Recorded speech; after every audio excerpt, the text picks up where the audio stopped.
নমস্কার। আজকে পড়ব সুকুমার রায়ের সৎপাত্র।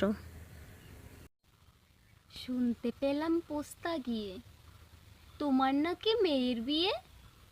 গঙ্গারামকে পাত্র পেলে, জানতে চাও সে কেমন ছেলে? মন্দ নয় সে পাত্র ভালো, রং যদিও বেজায় কালো। তার উপরে মুখের গঠন অনেকটা ঠিক পেঁচার মতন। বিদ্যে বুদ্ধি বলছি মশাই, ধন্যী ছেলের অধ্যবসায়। 19টি বার ম্যাট্রিকে সে ঘায়েল হয়ে থামল শেষে। বিষয় আশয় গরিব বেজায়, কষ্টে সুষ্টে দিন চলে যায়। মানুষ তো নয় ভাইগুলো তার, একটা পাগল একটা গোয়ার।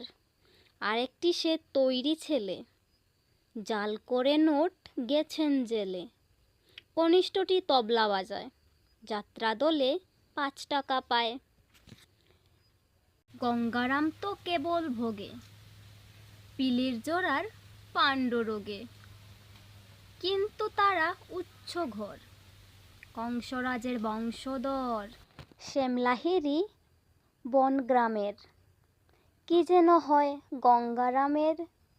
যা হোক এবার পাত্র পেলে, এমন কি আর মন্দ ছেলে?